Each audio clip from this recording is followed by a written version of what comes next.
네, 기초물리학 20번째이자 마지막 강의 주제는 맥스웰 방정식과 전자기파입니다. 그동안 다루었던 전자기 현상에 대한 이 기본 법칙들을 모아서 정리한 것이 이 맥스웰 방정식입니다. 그래서 이 맥스웰 방정식이 이제 어떤 내용을 담고 있고, 그 다음에 그 결과로 나오는 전자기파는 어떤 성질을 가지고 있는지 알아보도록 하겠습니다. 우리가 맨 처음 다뤘던 이 전자기 현상의 법칙이 이 쿨롱의 법칙이었죠. 이 쿨롱의 법칙은 이 내용이 이제 그 전하가 있으면 그 주변에 이런 이제 전기장이 생긴다라는 내용이었습니다. 근데 이 법칙을 이제 약간 다르게도 표현할 수 있는데, 그렇게 다르게 표현한 것이 바로 이 가우스의 법칙이라는 것입니다. 내가 이 전기장을 이제 이 전하를 중심으로 이제 폐곡면을 하나 잡아서, 특히 이제 쉽게 알려면 구면을 잡아서 이렇게 적분을 해보면 이 그 전기장의 세기도 r 제곱분의 1로 줄어드는데, 이 구면의 면적은 r 제곱에 비례해서 늘어나죠.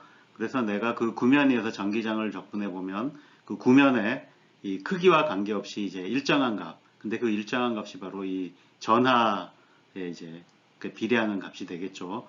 그래서 그런 식으로 이제 이 쿨롱의 법칙을 다시 적을 수 있습니다. 그래서 다시 적어 놓은 식이 여기 보면, 내가 전기장을 이렇게 그 A라는 폐곡면 위에서 이렇게 적분을 해주면 그 결과는 이제 그 폐곡면 안에 들어있는 이 총 전하의 양과 같다라고 하는 이런 표현으로 바꿀 수 있습니다. 이게 그 쿨롱의 법칙과 가우스의 법칙은 이 표현만 다룰 뿐 이제 같은 내용을 담고 있는 것입니다. 자, 우리가 이렇게 쿨롱의 법칙을 이제 가우스의 법칙으로 적으면 이 자기장에 대해서도 뭔가 이제 할 말이 생깁니다. 그래서 이 그 쿨롱의 법칙이 이제 가우스의 법칙이 되면서 이렇게 그 폐곡면 안에 이제 그 안에 이제 전하의 순수한 전하의 양이 들어있다 그랬는데, 이 자기장의 경우에는 자기 홀극, 그러니까 전하에 해당하는 자하라는 게 존재하지 않는다 그랬죠. 그래서 항상 기본이 출발이 자석, 그러니까 n극과 s극이 같이 있는 자기 쌍극자라 그랬습니다. 그래서 이 자기장에 대해서는 내가 이 똑같은 이 가우스의 법칙을 이렇게 적어보면, 그러니까 그 자아라는 게 있을 수 없기 때문에 이 결과는 항상 0이 돼야 된다라는 이제 결과가 나옵니다. 그래서 이것을 이제 이 자기장에 대한 가우스의 법칙이다라고 얘기를 합니다.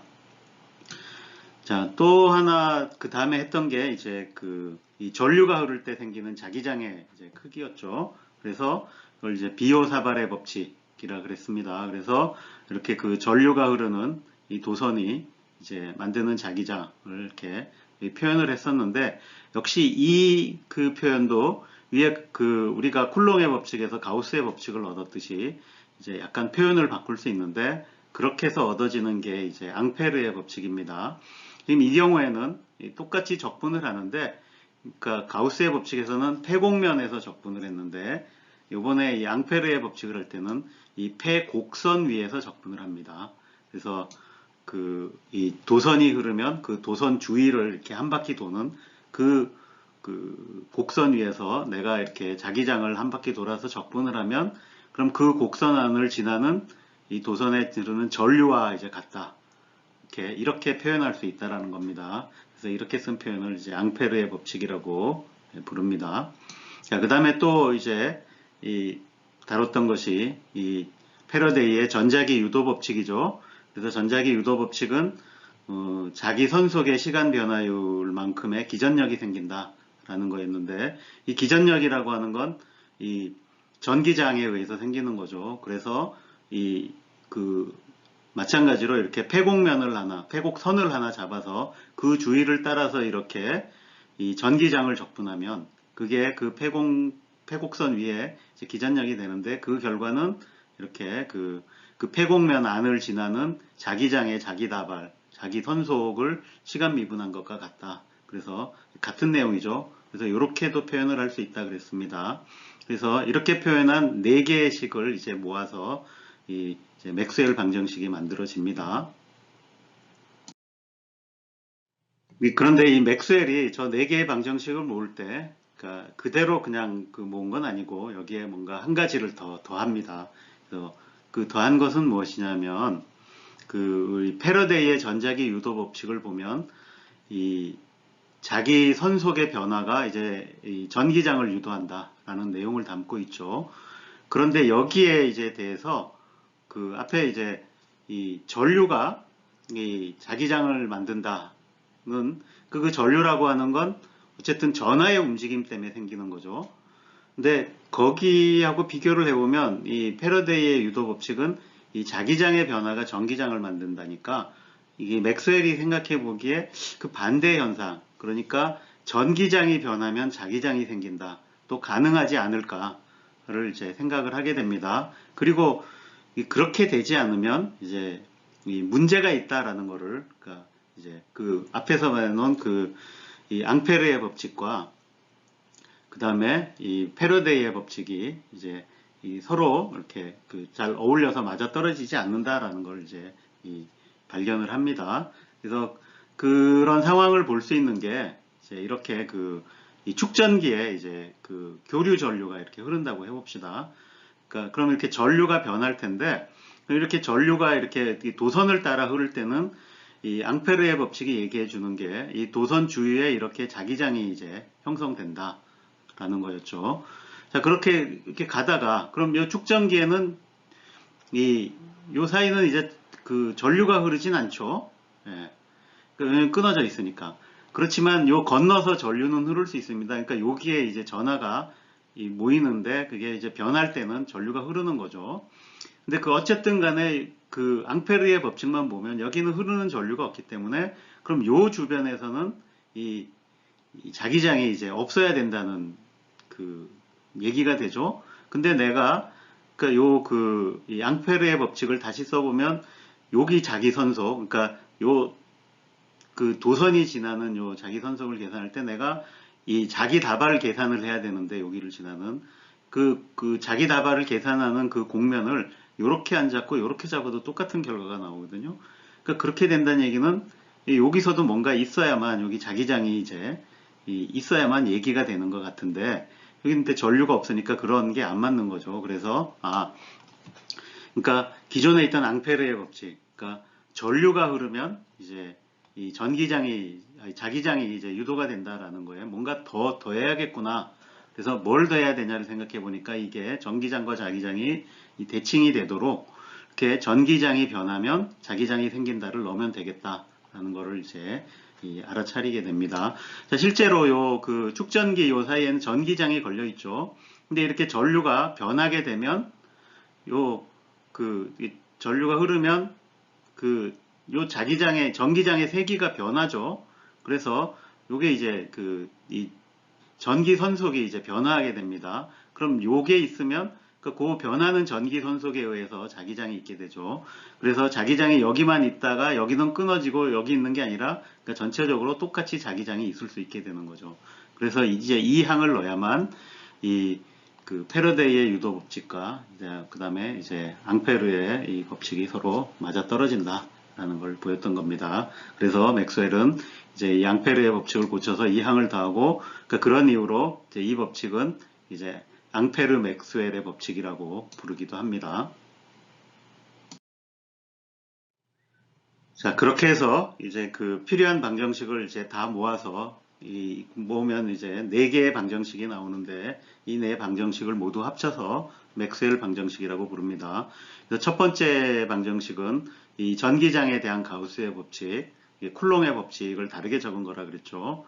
그래서 이거는 이제 전하가 전기장을 만든다는 내용을 담고 있고, 그 다음에 이거는 이제 앞에서 우리가 안 나왔지만 똑같이 자기장에 대해서도 가우스의 법칙을 적용해 보면 이게 자하라는 게, 그러니까 자기 홀극이라는 게 존재하지 않기 때문에 항상 0이 된다라는 이제 요 내용이 들어가고, 이건 이제 새로 들어온 거죠.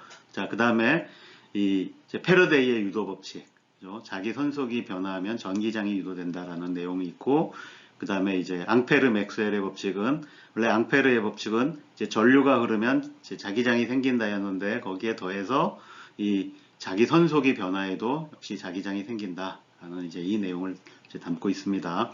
그래서 요 4개의 방정식을 이제 종합하면 결국 이 전기장과 자기장을 만드는 거는 여기 있는 이제 전하, 그 다음에 여기 있는 이제 전류. 근데 전류라고 하는 건 전하의 움직임이니까 이렇게 전하가 이렇게 이제 돌아다니면서 전기장과 자기장을 만들고 그렇게 만들어진 전기장과 자기장이 시간에 대해서 변하게 되면 역시 그것들이 서로 맞물려서 또 전기장과 자기장을 만든다.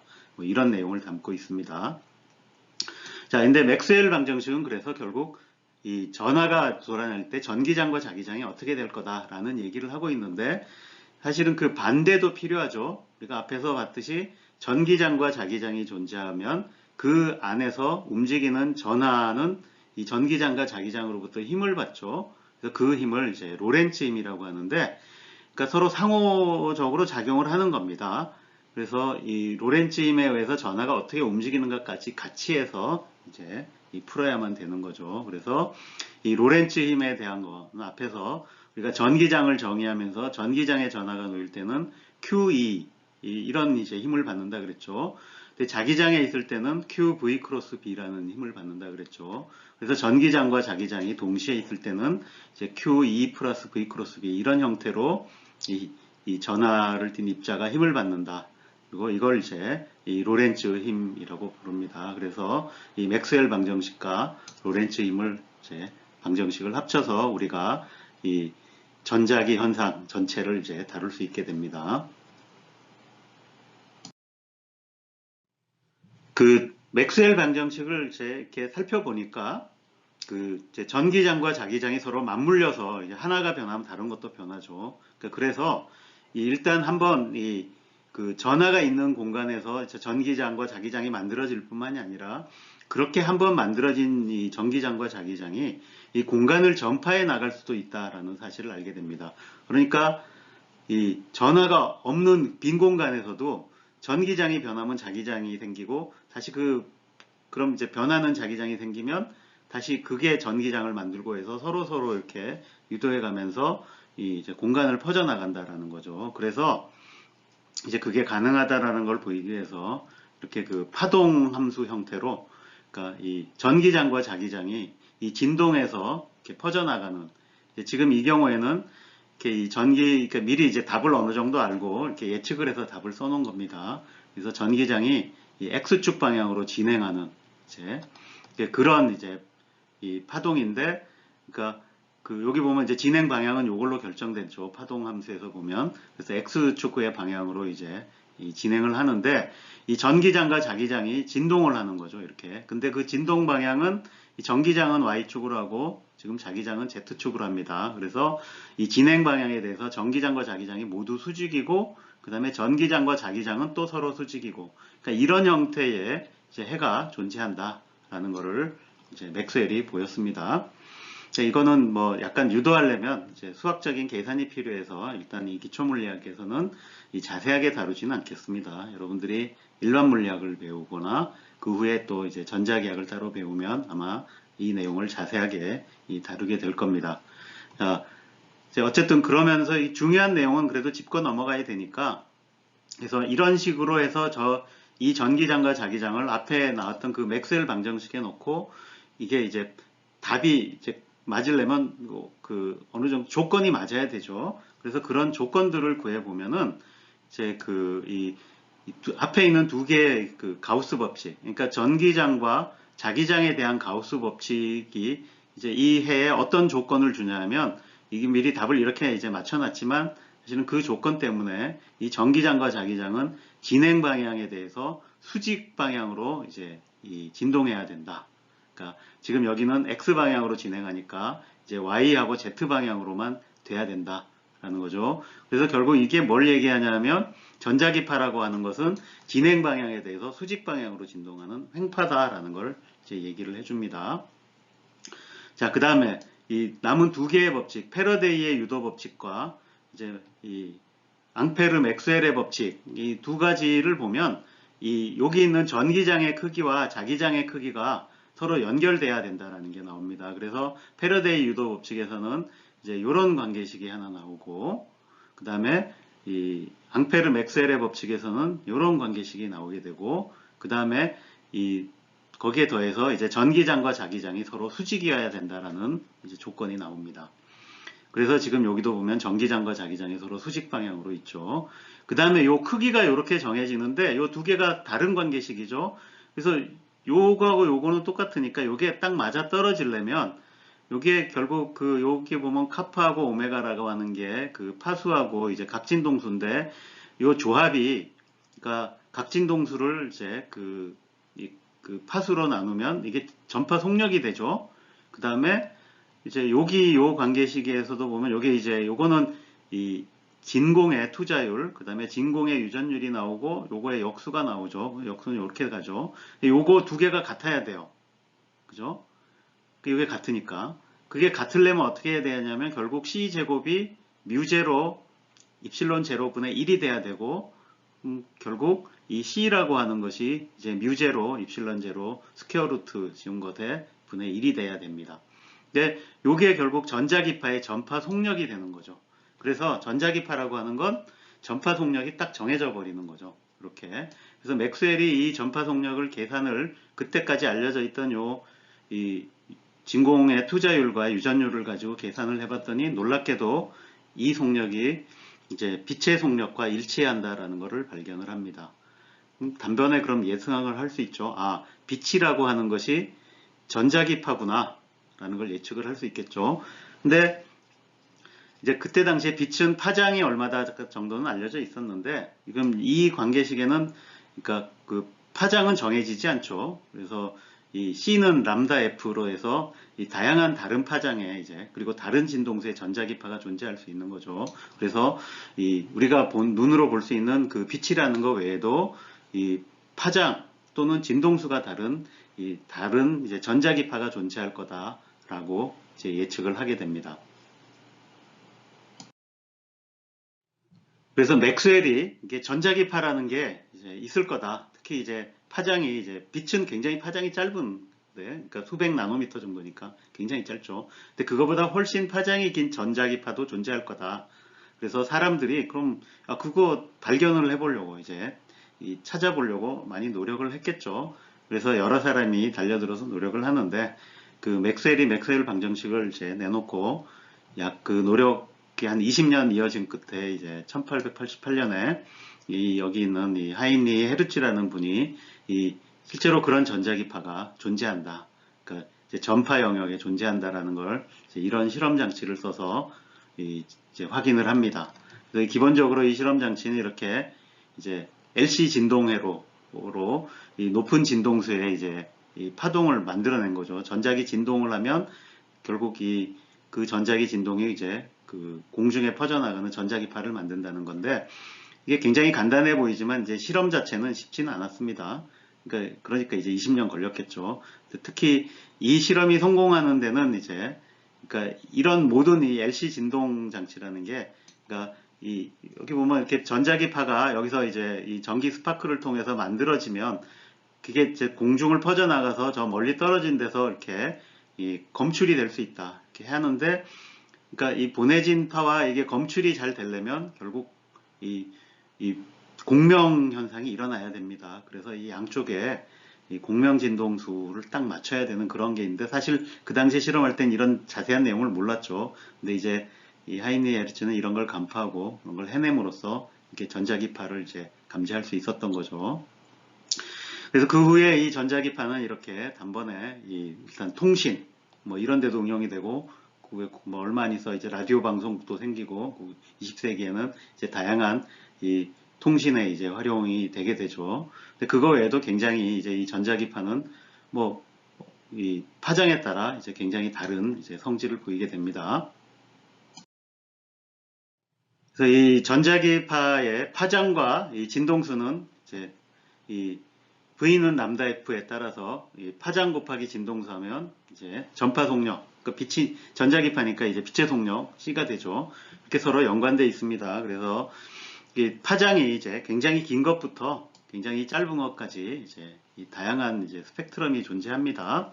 그래서 이 스펙트럼, 그러니까 그 파장의 길이에 따라서 우리가 이렇게 이제 관측을 해보면, 그러니까 전자기파를 재거나 뭐 이거 활용해보면 굉장히 다른 이게 굉장히 달라 보입니다. 이라는 거죠. 그래서 이 파장에 따라 이름도 다르게 붙여놨습니다. 그래서 파장이 가장 긴 영역을 이렇게 이 라디오 웨이브, 전파라고 부르고, 그 다음에 그 다음으로 파장이 이제, 여기 보면 이제 수 미터에서, 그러니까 여기 나오죠. 그러니까 대략 한 이제 30cm 기준, 여기 보면 이제 10cm 정도 되는데, 그러니까 30cm부터 한 3mm 뭐 이렇게 가는 데까지 이 영역을 이제 마이크로웨이브, 그러니까 마이크로파라 그러고, 그보다 더 짧은 데는 이제 적외선이고, 여기 그 굉장히 요 좁은 영역에 있는 여기 이 전자기파가 우리가 눈으로 볼 수 있는 영역인데, 그래서 이걸 이제 가시광선이라 그럽니다.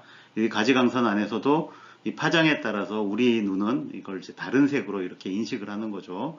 그 다음에 이 가시광선보다 파장이 더 짧은 전자기파를 이제 자외선이라 그러고, 그보다 더 짧으면 X선, 그다음에 제일 짧은 거를 이제 감마선이라고 부르는데, 이제 감마선 정도 되면 이거 다 여기는 X선, 하드 X선도 마찬가지로 다 방사선에 이제 해당해서 우리가 쬐면은 좀 몸에 해를 입을 수도 있는 그런 전자기파가 되겠습니다.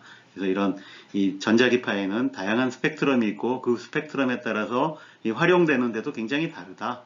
여기 보면 이 전파는 이렇게 통신에 많이 이용되고, 이 마이크로파는 이 레이더 장치가 또는 집에 있는 여러분들 그 마이크로웨이브 이 전자레인지 있죠. 그거 역시 마이크로파를 씁니다. 그 다음에 적외선 같은 거는 우리 몸을 이제 태양에서 와서 따뜻하게 해주는 그런 거. 그러니까 그 적외선 카메라로 우리 인체 열 감지하거나 할 때 쓰는 거죠. 그 다음에 이제 X선 같은 거는 의료, 그러니까 이런 뼈 사진을 찍는데 이제 쓴다. 뭐 이런 다양한 용도들이 있습니다. 자, 그런 전자기파의 이제 몇 가지 성질을 이제 알아보겠습니다. 첫 번째는 이 전자기파는 이제 에너지를 전달한다라는 겁니다. 근데 이거는 전기장과 자기장의 진동이 전달되는 건데, 우리가 이 전기장과 자기장이 자체로 에너지 밀도를 가진다 그랬죠. 그래서 이 에너지 밀도를 보면 이제 이 전기장은 이렇게 2분의 1 입실론 2제곱, 자기장은 2뮤제로분의 1 b제곱을 가지니까, 이렇게 전자기파 진동을 하면 이런 에너지 밀도가 이 공간으로 퍼져나가는 거죠. 그래서 에너지가 얼마나 퍼져나가나는 이 밀도에다가 이 빛의 속력을 곱하면 되겠죠. 이만한 이제 에너지가 계속 전달되는 겁니다.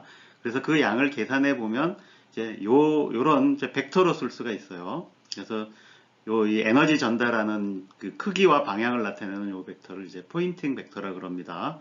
그래서 어쨌든 이런 이제 에너지 전달이 일어난다라는 겁니다. 네, 이거는 이제 보통 파동으로서는 약간 뜻밖인데, 이 전자기파는 이 운동량도 전달을 합니다. 그래서 그 운동량이라는 게 전자기파가 오면 운동량도 같이 오면, 그러니까 운동량을 받으면 어떻게 되죠? 나에게 충격을 주겠죠? 충격량을 줘서 이렇게 힘을 가하게 된다는 얘기죠.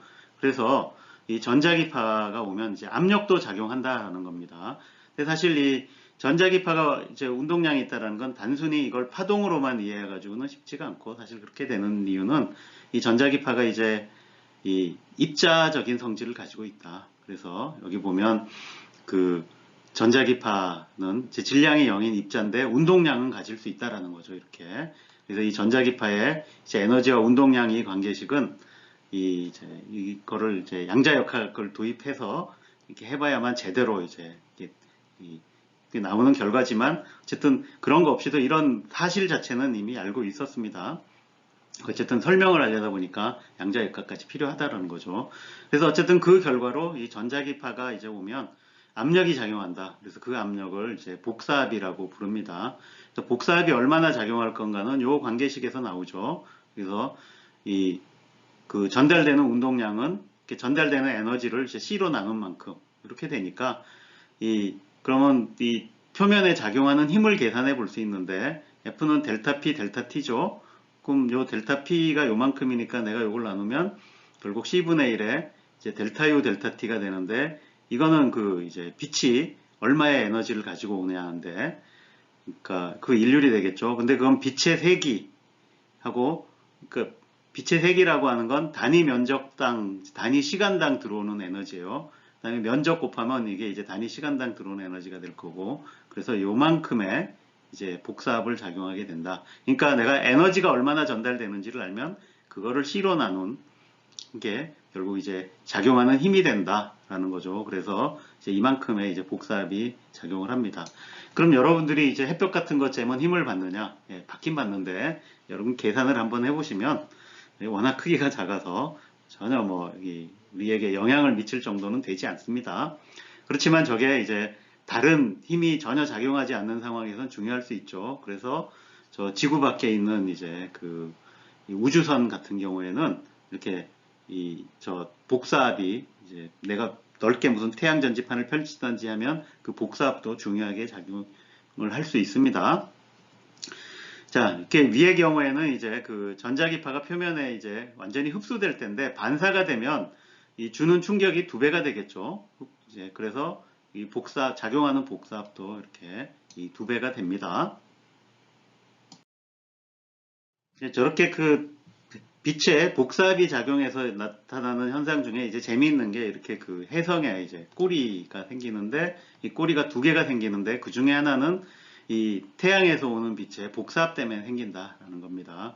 그래서 이 혜성을 이제 그 태양 근처에 왔을 때 잘 관찰해 보면 이렇게 그 하얀 꼬리와 파란 꼬리가 있는데 이 하얀 꼬리는 먼지 꼬리라 그러고 이제 요 파란 꼬리는 이온 꼬리라 그럽니다. 저 이온 꼬리는 그 이온들이 이제 많이 있는 부분이어서 이거는 그 태양풍의 영향을 받습니다. 그래서 태양풍은 태양에서 이렇게 퍼져나오는 방향으로 받아서 지금 이 그림을 보시면 되는데 요게 이제 항상 그 태양에서 나가는 방향으로 이렇게 이온 꼬리가 생기고 요 먼지 꼬리 하얀 거는 이제 여기 이 해성에서 떨어져 나온 이 입자들이 있는데 그 입자들은 이 태양으로부터 중력도 받고 복사압도 받죠. 그래서 그 2개가 이제 중력은 잡아당기는 방향으로 잡고 이 복사압은 이제 멀어지는 방향으로 이렇게 잡게 되는데 이게 어느 게 더 중요하느냐가 그러니까 중력은 이 질량이니까 이 입자의 부피에 비례하고 복사압은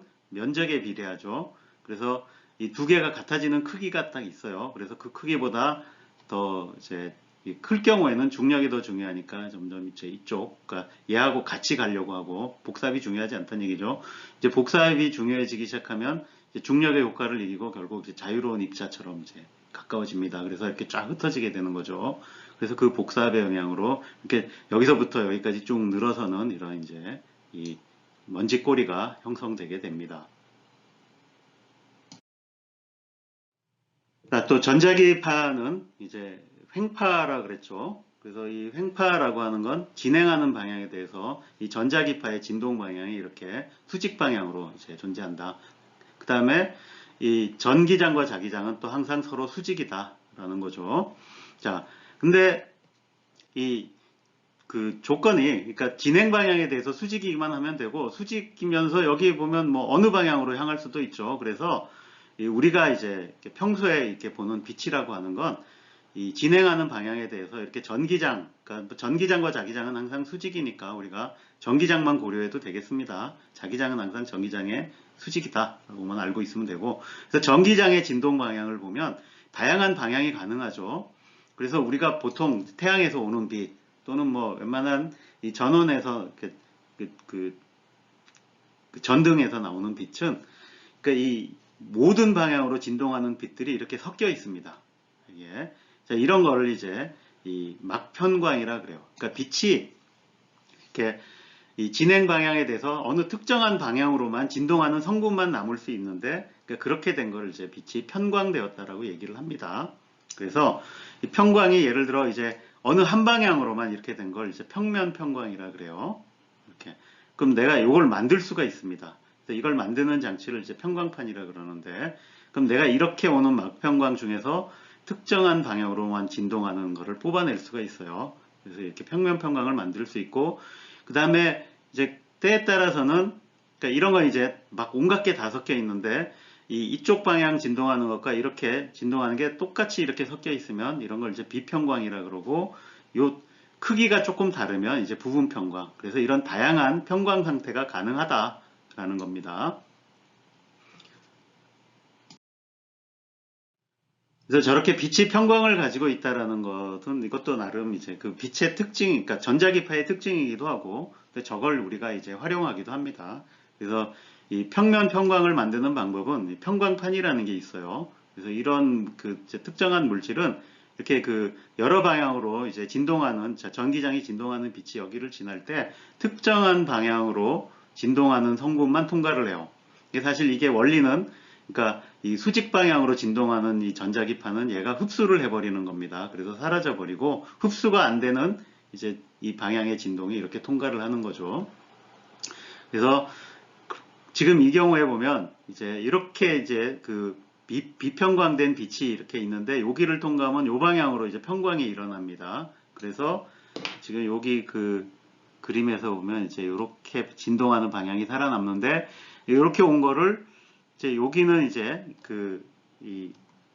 요 평광판은 이쪽 방향으로만 이제 또 통과를 시킨다고 해봐요. 그럼 여기는 없죠. 그럼 여기는 이제 빛이 이제 안 오는 이런 상황이 생깁니다. 그래서 이 평면 평광판을 두 개를 이렇게 수직으로 놓으면 이 두 개를 이제 다 이제 이렇게 이 빛이 여긴 못 온다는 거죠. 근데 재미있는 거는 요 사이에 내가 이렇게 45도 방향으로 평광판을 하나 끼워 놓으면 두 개 있을 때는 빛이 안 왔는데, 요걸 끼워 넣는 순간에 옵니다. 조금씩. 그래서 이게 이제 평광이 이제 벡터의 진동이라는 걸 알 수 있는 거죠. 요렇게 진동하는 거에서 요렇게 45도 놓으면 진동하는 중에 요쪽 성분이 통과가 된다는 거죠. 그럼 다시 요렇게 놓으면 또 여기 온 것에서 또 이제 남은 성분이 있어서 이 두 개 놓았을 때는 통과를 못 하는데, 이렇게 세 개를 놓으면 통과가 되는 뭐 이런 재미있는 현상도 생깁니다. 그 다음에 저 평광도 이제 이렇게 평면 평광만 있는 게 아니라 이제 원형 평광이라는 것도 있습니다. 네, 이런 자세한 것들은 나중에 이제 관심이 있으면 배워보시기 바랍니다. 그래서 저런 편광을 응용한 것 중에 여러분들이 보는 컬러 모니터가 있습니다. 그러니까 이런 데서 각 색의 밝기를 조절하는데 이제 이런 평광을 이용합니다. 그래서 이 컬러를 낼 때 이제 각 색별로 보통 RGB 세 색을 섞어서 이제 컬러를 내죠. 그럼 그 세 색의 이제 세기를 조절을 해서 이제 빛의 색을 조절하는데, 그때 세기 조절을 어떻게 하냐면 이렇게 이 편광을 이제 이용해서 이렇게 요걸 돌리면은, 예를 들어서 여기 통과하는 빛의 양이 달라지겠죠. 그런 걸 이용해서 이제 빛의 세기를 조절을 합니다. 그래서 이런 데도 응용하고 있다라는 겁니다. 자, 그래서 마지막 강의에서는 우리가 전자기 현상을 이제 집대성에서 각각의 이제 법칙을 다 모아서 이 맥스웰 이제 방정식이라는 통합된 이제 이 법칙으로 이제 모았습니다. 그래서 이 쿨롱의 법칙을 이제 전기장에 대한 가우스의 법칙을 썼고, 자기장에 대한 가우스 법칙, 그다음에 패러데이의 전자기 유도 법칙, 그다음에 앙페르 맥스웰의 법칙, 그래서 이제 맥스웰 방정식을 했고, 그 맥스웰 방정식을 보니까 전자기파라는 게 가능하다. 그리고 빛이 전자기파라는 것도 알아냈고, 그래서 이 파장에 따라 이제 굉장히 다양한 모습을 보인다라는 것도 있고, 전자기파는 에너지도 전달하고 이제 운동량도 전달해서 복사압도 작용하고 횡파여서 평광현상도 보인다라는 등등을 살펴봤습니다. 자, 이것으로 이번 강의와 더불어 이제 모든 기초물리학 강의를 마치도록 하겠습니다. 그동안 듣느라고 수고들 하셨습니다.